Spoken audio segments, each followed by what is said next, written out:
नमस्कार। आन भारत में आपका बहुत बहुत स्वागत है। आप देखना शुरू कर चुके हैं राष्ट्रपथ विद अर्चना सिंह।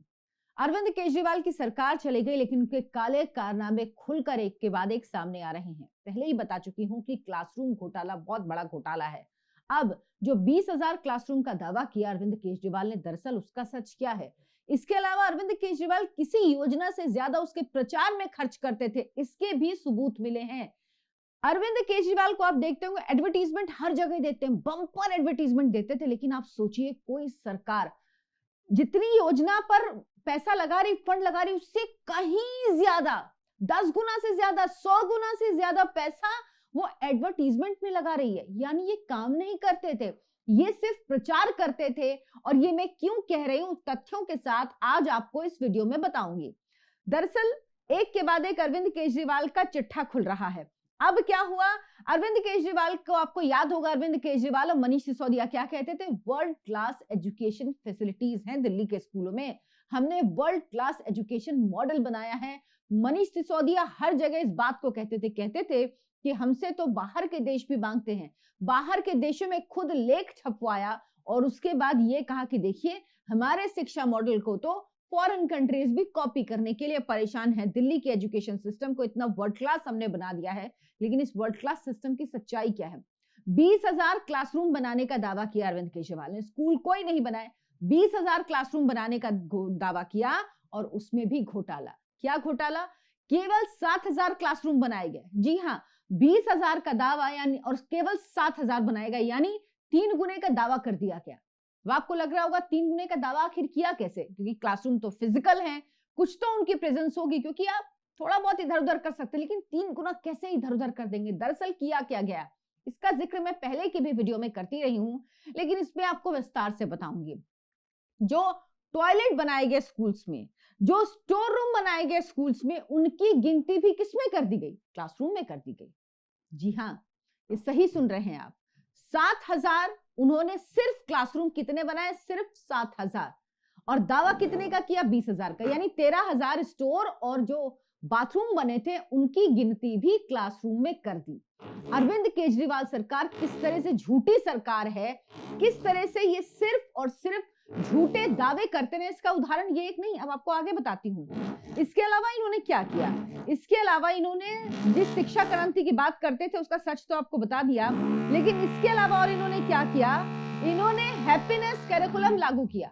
आपको याद होगा, अभी कुछ दिन पहले भी इसका जिक्र मनीष सिसोदिया ने किया था, जब वो राजस्थान गए थे विपश्यना के लिए। उन्होंने कहा कि मैं वहां एक व्यक्ति से मिला, एक युवा से मिला, वो आया था वहां पर विपश्यना करने, क्योंकि वो बड़ा परेशान था। तो मुझे इस बात की खुशी हुई कि हमने दिल्ली के स्कूलों में हैप्पीनेस कैरिकुलम लागू किया। हैप्पीनेस कैरिकुलम लागू करने पर इन्होंने 4 करोड़ रुपए खर्च किए। लेकिन आपको पता है इसके प्रचार पर कितना खर्च किया? हैप्पीनेस कैरिकुलम को लागू करने में 4 करोड़ रुपए और इसके प्रचार पर 20 करोड़ 87 लाख रुपए खर्च किए। और ये एक उदाहरण नहीं है, अरविंद केजरीवाल की सरकार जो रही है वो ऐसे उदाहरणों से भरी हुई है। इसके अलावा इन्होंने क्या किया? इन्होंने कहा कि देशभक्ति कैरिकुलम लागू किया। हम अपने बच्चों को देशभक्त बनाना चाहते हैं, भगत सिंह बनाना चाहते हैं। कितना फंड खर्च किया? केवल 39 लाख, माफ कीजिएगा 49 लाख, 49 लाख।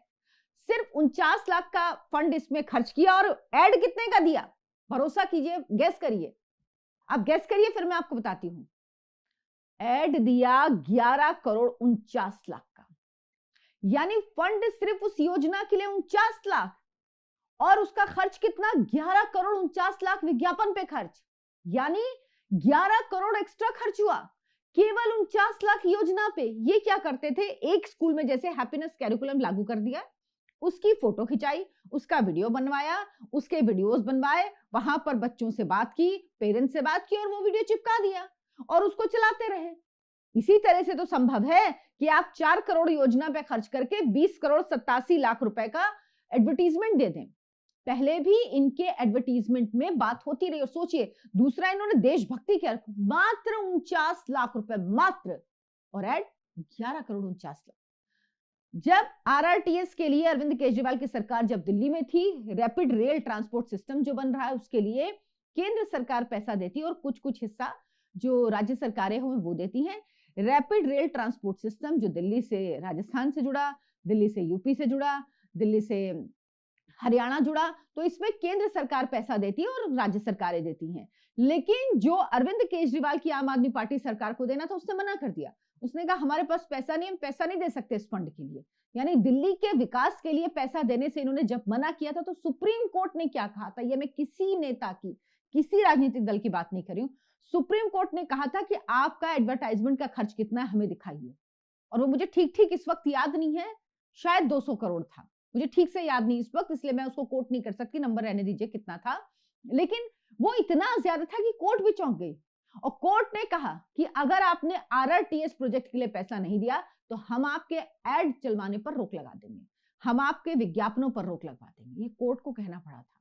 ये सिर्फ विज्ञापन की पार्टी है, और इसी विज्ञापन की वजह से अरविंद केजरीवाल 10 साल तक सरकार में रहे। इनको नैरेटिव बनाना आता है, इनको झूठ एजेंडा फैलाना आता है। और ये काम आप देखिए ना मीडिया हाउसेस को, जो बड़े मीडिया हाउस है उनको देखिए, क्या अरविंद केजरीवाल से आपने क्रॉस क्वेश्चन करते हुए सुना है पत्रकारों को जब वो उनकी बाइट लेते हैं?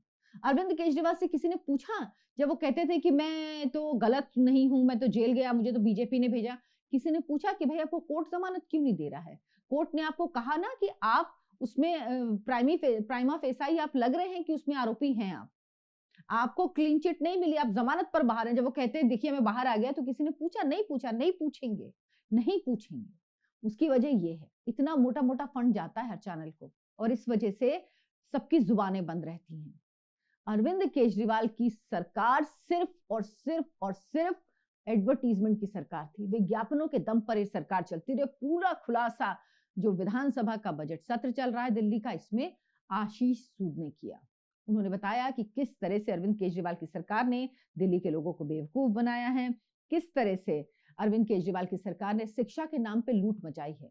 आशीष सूद जो अब दिल्ली के शिक्षा मंत्री हैं, उन्होंने पोल खोल दी, हैप्पीनेस कैरिकुलम के नाम पे क्या हुआ, देशभक्ति कैरिकुलम के नाम पे क्या हुआ, क्लासरूम बनाने के नाम पे क्या हुआ। इन्होंने जो ये रिजल्ट दिखाते थे ना, इसमें क्या किया मैं कई बार बता चुकी हूँ, लेकिन आज क्योंकि शिक्षा की बात हो रही है इसलिए जिक्र करना जरूरी है। इन्होंने 11th-12th में साइंस ही हटा दिया था, बच्चों को साइंस पढ़ने ही नहीं दिया। साइंस पढ़ेंगे नहीं, फेल नहीं होंगे, आर्ट्स पढ़ाइए, करिकुलम में वो रखा ही नहीं, हटा दिया। ये सारी साजिश है। ये ऊपर से बात करते हैं शिक्षा मॉडल की, हेल्थ मॉडल की, हर इनका मॉडल फ्लॉप है, और हर मॉडल के पीछे कोई ना कोई झूठ है जो अब धीरे धीरे सामने आता रहेगा, और जैसे जैसे सामने आएगा मैं आपको जानकारी दूंगी। आपसे गुजारिश है हमारे चैनल आयन भारत को सब्सक्राइब जरूर कीजिए, वीडियो को लाइक कीजिए, शेयर कीजिए, और कमेंट करके जरूर बताएं कि अरविंद केजरीवाल की विज्ञापन वाली राजनीति के बारे में आप क्या सोचते हैं। धन्यवाद, नमस्कार।